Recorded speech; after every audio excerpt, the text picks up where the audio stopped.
మన తండ్రి కుమార పరిశుద్ధాత్మ దేవునికి వందనాలు స్తోత్రాలు చెల్లించుకుంటూ దేవుడి దిన మనకి ఇచ్చిన వాక్యము 147వ కీర్తన 13-14 వచనాలు చదువుకుందాం. ఆయన నీ గుమ్మముల గడియలు బలపరిచి ఉన్నాడు, నీ మధ్యను నీ పిల్లలను ఆశీర్వదించి ఉన్నాడు. నీ సరిహద్దులలో సమాధానము కలుగజేయువాడు ఆయనే, మంచి గోధుమలతో నిన్ను తృప్తిపరచువాడు ఆయనే. దేవుడి వాక్యం ద్వారా మనల్ని దీవించును గాక. దేవుడు ఇక్కడ మరి యొక్క వాగ్దానం చేస్తున్నాడు, ఆయన నీ గుమ్మముల గడియలను బలపరిచి ఉన్నాడు అని. బలపరిచేశాడు అంటే మనము క్షేమంగా జీవించగలుగుతున్నాము అంటే ఆయన మనల్ని ఆశీర్వదించాడని అర్థం. మన గుమ్మములను గడియలను బలపరిచాడంటే శత్రు భయం లేకుండా మనకి కాపుదలు ఇస్తున్నాడు. గుమ్మములు గడియలు ఎందుకు పెట్టుకుంటామంటే దొంగలు మన మీదకి అటాక్ చేయకుండా, పాములు మన లోపలికి రాకుండా, అదే అడవి ప్రాంతంలో ఉన్న వాళ్ళకైతే జంతువులు లోపలికి రాకుండా మనకి సంరక్షణ ఇస్తాయి గుమ్మములు గడియలు.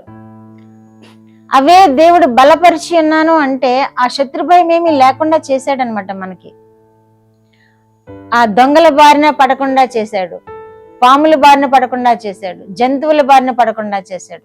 మనకు వాగ్దానం ఇచ్చాడు దేవుడు, ఇక ముందు కూడా వాటిని మన ఎడల నెరవేరుస్తాడు, కాపుదల ఇస్తాడనమాట. నీ పిల్లలను ఆశీర్వదించి ఉన్నాను అంటున్నాడు. మన పిల్లలను ఆయన ఆశీర్వదిస్తేనే వాళ్ళు ఆశీర్వాదకరంగా జీవిస్తారు. మన కృషి ఏమాత్రము పనిచేయదు.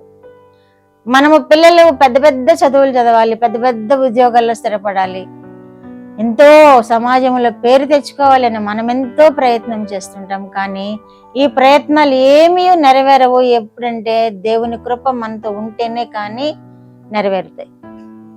పిల్లలను ఆశీర్వదించి ఉన్నాను అని వాగ్దానం చేశారు కాబట్టి ఎవరైతే ఈ వాగ్దానాన్ని నమ్ముతారో వారి పిల్లలు ఆశీర్వదింపబడి ఉన్నారు, ఇక ముందు కూడా ఆశీర్వాదకరంగా జీవిస్తారు. కనుక దేవుడు మనకిచ్చిన వాగ్దానాలన్నిటిని మనం స్వతంత్రించుకోవాలంటే ఆయన కృప పొందుకోవాలి. యెషయా గ్రంథంలో ఇనుప గడియలను ఇత్తడి తలుపులను పగలగొట్టేదను అని వాగ్దానం చేశారు అక్కడ. అంటే శత్రువు మనకు ఏమైనా ఇనుప గడియలు లాంటివి ఏర్పాటు చేసి ఉంటే, ఇత్తడి తలుపులు లాంటివి మనకి అడ్డుకట్టగా వేసి ఉంటే వాటిని పగలగొట్టేదను అంటున్నాడు దేవుడు. వాటిని పగలగొట్టి మనకి క్షేమము, సౌఖ్యము, సమాధానము, సమృద్ధిని ఇస్తాను అని వాగ్దానం చేశాడు దేవుడు. ఇచ్చాను, ఆశీర్వదించాను అంటున్నాడు. అలాగే నీకు సమాధానము కలుగ చేసేదను అని కూడా వాగ్దానం చేస్తున్నాడు దేవుడు. దేవుడు మనకిస్తేనే సమాధానం, మనం సమాధానం పొందుకుంటాము. కానీ మనం ఈ లోకంలో ఎక్కడ సమాధానం వెతికినా కానీ పొందుకోలేము. అది మన దరిదాపులకే రాదు. దేవుడే మనల్ని ఆశీర్వదించాలి. ఆ సమాధానం అనేటువంటి దీవెనతో మనల్ని ఆశీర్వదిస్తేనే మనం ఆశీర్వదకరంగా ఉంటాం.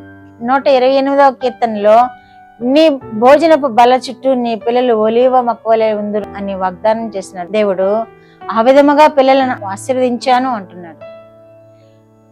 భోజనపు బల్ల చుట్టూ పిల్లలు ఒలీవ మొక్కవలే అంటే ఒలీవ మొక్కలు ఎంతో శ్రేష్టమైనవి. అవి దేవుని యొక్క అభిషేకానికి తైలముగా వాడబడిన ఒలీవ మొక్కలు. అవి వాటికి ఎంతో దేవుడు ఆశీర్వాదాన్ని ఇచ్చాడు. ఒలీవ మొక్కలు అంత ఆశీర్వాదము నీ పిల్లలు పొందుకుంటారు అని ఒలీవ మొక్కలను పోలుస్తున్నాడు ఇక్కడ దేవుడు పిల్లల్ని.